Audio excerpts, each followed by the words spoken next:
يمكن احد ان ينكر هذا. عشان كده احنا بنطالب بحقنا، ما بنطالبش اكتر. طيب عشان نقدر يعني في وقت الفقره ان احنا نتطرق لباقي القضايا. بالظبط. نقطه 3 اللي احنا بنتكلم فيها ال 10,000 فدان. قالوا ان المحافظ عايد دهنا في وادي النجره. قعدت انا مع المحافظ سمير يوسف، قال لي وادي النجره ممكن اديكم فيها 10,000 فدان مستصلحه، لكن لو في المنطقه اللي هناك اديها لكم، بس مش مستصلحه، منطقه صحراويه. لكن احنا بنطالب، احنا في حنين لينا، فعلا في حنين لينا للنيل. احنا بنتمنى ان الدولة توافق ان احنا ناخد ال 10,000 فدان دي على النيل واولادنا. لكن اكيد في بعض المعوقات، يعني اكيد دلوقتي في المنطقة ممكن احنا بنطالب لان اهلنا بيتمنوا حاجة زي كده. الدورة اللي احنا عملناها، انا قبل ما اجي لحضرتك كنت من القاهرة، لان في عندنا قبل ما بتحرك انا القرار بيطلع المجلس الاستشاري الاعلى. المجلس الاستشاري الاعلى ده اللي بيضم 44 جمعية. اخذنا موافقات منهم وبدأنا نتحرك السويس، اسماعيلية، بورسعيد، اسكندرية، وبعد كده محافظة قنا. وبعد كده هو ال 44 قرية. لان الامر شورى بيننا ويجب اخذ الاراء. طبعا. طب احنا وقفنا للنقطة عفوا الثالثة، هنرجع للرابعة، ولكن معنا اتصال هاتفي من الاستاذ محمد نستقبله. الو.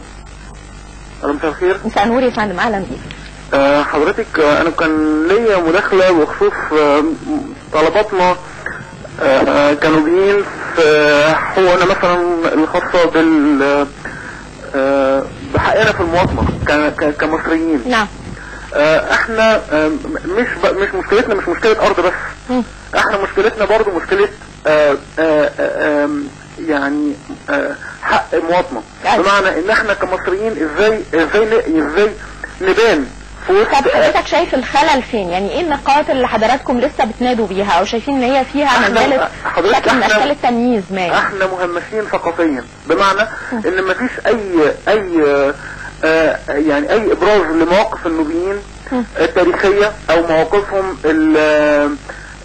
ابسط ما فيها السد العالي اللي احنا بنتكلم فيه دلوقتي. احنا مفيش اي حاجة بتبين احنا عملنا ايه للسد العالي ده. في عشرات الافلام التسجيلية يا استاذ محمد، انا عن نفسي شفتها.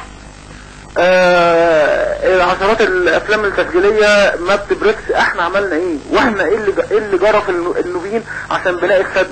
احنا حضرتك احنا سيبنا قرانا 4 مرات، النيل اتعلى علينا 4 مرات.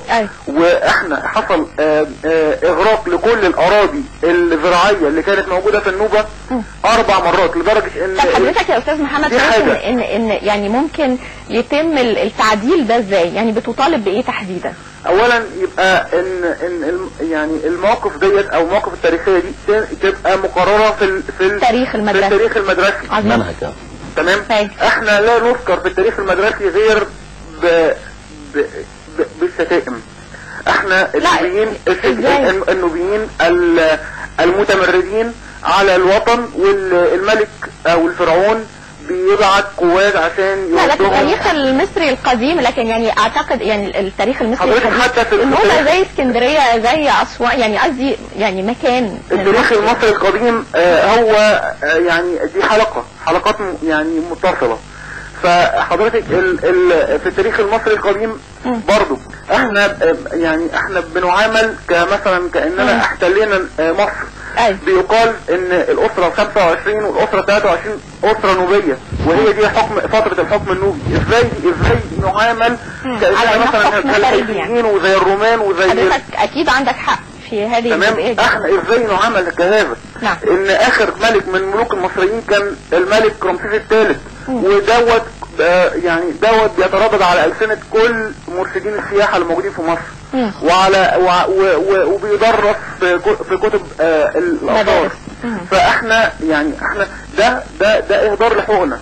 ازاي احنا شكرا يا استاذ محمد، يعني بالتاكيد مطالب منطقيه جدا، واعتقد ان يعني يمكن هو ذكر جزئيه مهمه جدا، مساله اعاده قراءه التاريخ وكتابه التاريخ بشكل يعني ما فيهوش تمييز. اكيد. شكرا يا اخويا محمد. طب نكمل للنقطه الرابعه. النقطه الرابعه الاحلال والتجديد. احنا بنتكلم من ساعه ما سكننا في المكان ده والبيوت بتعمل لها احلال وتجديد.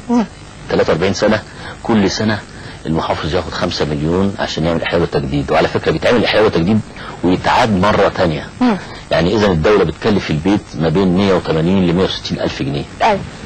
طيب هنا ده برضو اهدار، يعني الواحد مش عايز كده، الواحد عايز يتحط الفلوس في المكان المناسب. نعم. بنقول فعلا الدوله عملت البنيه الاساسيه، بس يا ريت تتعمل في ارض تكون صالحه. اي واحد مننا حضرتك لما تيجي تشتري ارض بتعملي تيست على الارض قبل ما تعملي اي حاجه، جسه اسمها جسه ارضيه. المنطقه دي لما تم تهجيرنا فيها ما اتعملش فيها جسه ارضيه.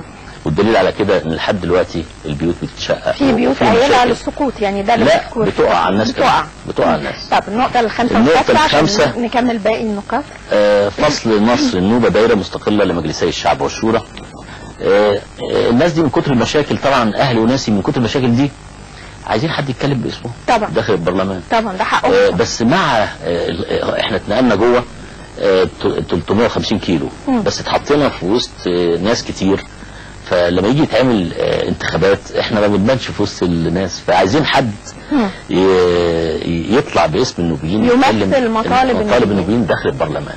سادس نقطة والأخيرة. سادس نقطة دي اللي احنا بنتكلم عليها الصرف الصحي في المنطقة هناك.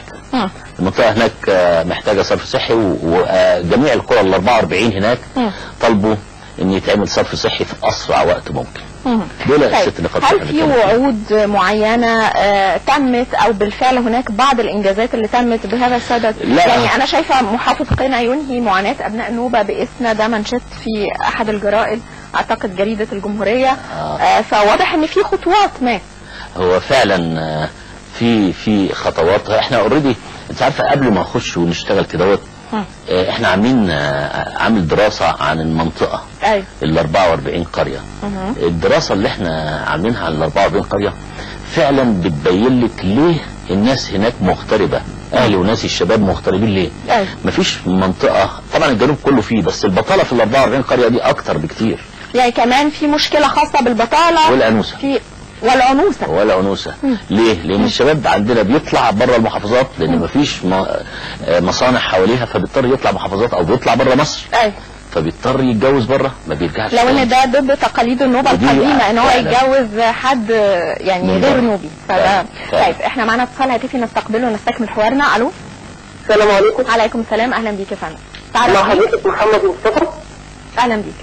انا كنت عايز اقول حاجه بس، يعني باعتبار بلاد النوبه زي اي بلاد موجوده في مصر، زي راجل بحري، زي اسكندريه، زي القاهره، فاحنا مش ممكن ان احنا نتكلم ونقول ان احنا كوادي بحري او كشرقيه مثلا عايزين نبقى اتنين لوحدنا، عايزين لنا ممثل مجلس الشعب، عايزين ناخد اراضي لوحدنا. لا ويمكن سعد ذكر ان عشان هم عندهم قضايا ومشكلات بقالها سنوات طويله لم تحل، فعشان كده بغض النظر. طب ما حضرتك ياما قرى مصريه عاشت نفس الظروف ما طلبتش كده. لا فين القرى دي؟ عايز اعرف انهي قريه. طب هو ده هي بلاد النوبه المفروض ان هي تتعامل كاي محافظه مصريه كاي اقليم مصري. حضرتك شايف ان ما ينفعش ان هي تعمل لها مؤتمرات خاصه لمناقشه مشاكلها مثلا؟ لا بتعمل اي محافظه مصريه موجوده. لا هو اي محافظه مصريه موجوده بتعامل كانها اقليم، دي ما تبقاش اقليم منفصل. شكرا لك. طيب استاذ مسعد تعليق. هو ممكن ما يعرفش ايه اللي حاصل بالظبط او ما حضرش الكلام اللي انا قلته من الاول، فممكن انا اعرفه له. يعني 4 هجرات متتاليه تمت للنوبه، ده شيء صعب مش سهل. وانك تطلع من بيتك وتروح في منطقه غير صالحه للسكن ده شيء لا يقبله اي انسان، وعلى اساس كده ان الدوله دلوقتي بتستمع لينا. فاذا كنت انت ما بتقبلوش انت حر، ده رايك وانت حر في رايك، لكن احنا لينا حق ويجب ان يعاد. طيب انا عايز اسال حضرتك لكل من يريد ان يشارك في هذا المؤتمر، يعني توقيته هيبقى امتى؟ ويعني اكيد هيبقى في متابعه لاهم القضايا التي تناقش من خلاله، فهيكون امتى بالظبط؟ هو باذن الله التوقيت هيكون في شهر يناير.